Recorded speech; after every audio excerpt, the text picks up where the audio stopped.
በጎጃም የተለያዩ አካባቢዎች በተደረጉ ውጊያዎች የአገዛዙ ሰራዊት ላይ ከፍተኛ ኪሳራ መድረሱን ተከትሎ በከፍተኛ ወታደራዊ አመራሮችና ጄኔራሎች መካከል ከፍተኛ ስጋት፣ መደናገጥ፣ የውስጥ መጠራጠር መፈጠሩን ምንጮች ገልጸዋል። የአገዛዙ ጦር በ3 ጄኔራሎች የሚመራ አዲስ የመጨረሻ ኦፕሬሽን እቅድ በማውጣት ወደ ጎጃም ቢገባም ያሰበው ሊሳካለት አልቻለም። በሌላ በኩል የፋኖ ሰራዊት በአዲስ አበባ አቅራቢያ ያሉትን ይዞታዎችን እያጠናከረ ነው በሚባልበት በዚህ ሰዓት አብይ አህመድ አማካሪ ጌታቸው ረዳ ብልጽግናን ለመጣል የሚደረገው ሴራ ምንጩ አስመራ ነው ሲል ከሰዋል።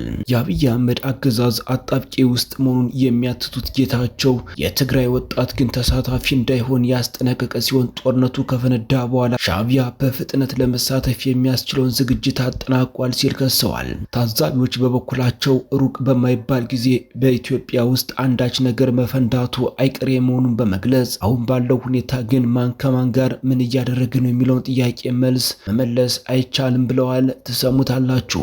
በወሎ ቤተ አማራ በተደረገው ውጊያ 10 የብልጽግና ሰራዊት አባላትን ሞትና ቁስለኛ ማድረጉን አፋብን አስታውቋል። በሌላ በኩል በሸዋ ጠቅላይ ግዛት እጅ የሚሰጡ የብልጽግና ወታደሮች ቁጥር በመጨመር ላይ ሲሆን ዛሬም የብልጽግና ጦር እጅ ሰጥቷል ተብሏል። ትሰሙታላችሁ። እስክስተኛውና ዳንሰኛው ጄኔራል ባጫ ደበሌ ደግሞ የመልቀቂያ ደብዳቤ ማቅረባቸው ተገልጿል።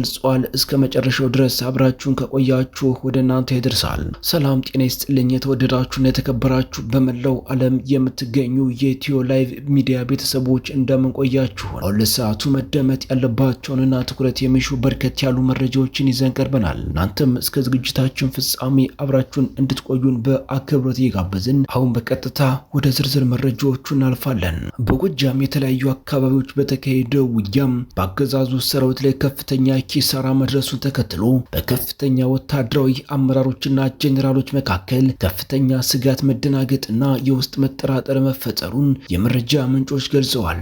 የአገዛዙ ሰራዊት በ7 ኮሎኔሎችና በ3 ጄኔራሎች የሚመራ አዲስ የመጨረሻ ኦፕሬሽን እቅድ በማውጣት በደብረ ዘይት፣ ሮቡ ገበያና በአካባቢው ገዢ መሬቶችን ለመያዝ ሰፊ እንቅስቃሴ አድርጎ የነበረ ቢሆንም የፋኖ ኃይሎች በተከተሉት አዲስ የውጊያ ስልት የወታደራዊ እቅዱ በአጭር ሰዓታት ውስጥ እንዲበታተን ተደርጓል የተባለው። በውጊያው ሂደትም የ206ኛ ክፍለ ጦር አዛዥ 50 አለቃ ማክቤል ዳኝም በሰጠው ማብራሪያ ያገዛዙ ሰራዊት በደብረ ማርቆስ ተነስተው በሁለት አቅጣጫ ሰፊ እንቅስቃሴ ማድረጋቸውን ገልጿል። የፋኖ ኃይሎች ሰራዊትን አታለው ወደ ደጋው ክፍል እንዲገባ ካደረጉ በኋላ ከፊት ከኋላ ከጎን በመክበብ ቀለበት ውስጥ አስገብቶ በሰነዘሩት ጥቃት የሰራዊቱ አደረጃጀት ሙሉ በሙሉ መፍረሱን አስረድተዋል።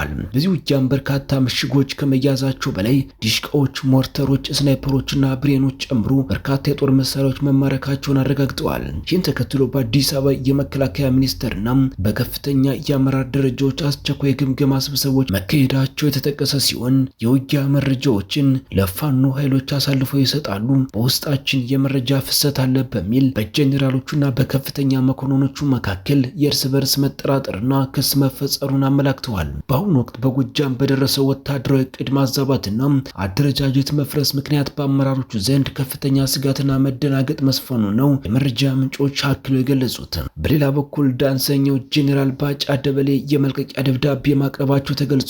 በኬንያ የኢትዮጵያ ባለሙሉ ስልጣን አምባሳደር ሆኖ በማገልገል ላይ የሚገኙት ጄኔራል ባጫ ደበሌ ከኃላፊነታቸው ለመልቀቅ የሚያስችላቸውን የመልቀቂያ ደብዳቤ ማስገባታቸውን የዲፕሎማቲክ ምንጮች ዋቢ በማድረግ የተለያዩ የዜና አውታሮች እየዘገቡ ይገኛሉ። የመረጃ ምንጮች ከአምባሳደርነትና ከዲፕሎማሲያዊ ስምሪታቸው ለመልቀቅ ጥያቄ ማቅረባቸውን የገለጹ ሲሆን የመልቀቂያ ደብዳቤው ለኤምባሲውና ለውጭ ጉዳይ ሚኒስቴር መድረሱም ተገልጿል። ወዲህ ደግሞ የፋኖ ሰራዊት በአዲስ አበባ አቅራቢያ ያሉትን ይዞታዎችን እያጠናከረ ነው በሚባልበት ሰዓት የአብይ አህመድ አማካሪ ጌታቸው ረዳ ብልጽግናን ለመጣል የሚደረገው ሴራ ምንጩ አስመራ ነው ሲል ከሷል። የአብይ አህመድ አማካሪ ጌታቸው ረዳ ብልጽግናን ለመገልበጥ የሚደረገው ሴራ ምንጩ አስመራ መሆኑን በመግለጽ ሻዕቢያ ላይ ጣቱን ቀስሯል። የፋኖ እንቅስቃሴና መዲናው አዲስ አበባ አደጋ ውስጥ መሆኗን የማይክደው ብልጽግና የሴራው ማዕከል ግን አስመራ ነው ሲል በተደጋጋሚ በመክሰስ ላይ ነው ተብሏል። ጌታቸው ረዳ እንዳለው በቅርቡ ደብረ ጽዮን ገብረ ሚካኤል አስመራ ሄዶ ከኢሳያስ አፈወርቂ ጋር መክሯል ያለ ሲሆን ጦርነቱን ተሎ ጀምሩት ከዛ እኛም እንቀላቀላለን የሚል ትዕዛዝ ተቀብሎ መጥቷል ሲል ከሷል። የትግራይ ወጣት ለዚህ አደገኛ ተግባር እንዳይሳተፍ ያስጠነቀቀው ጌታቸው ረዳ ሀገሪቱ በመስቀለኛ መንገድ ላይ እንደምትገኝም በግድምዳሜ ጽፈዋል።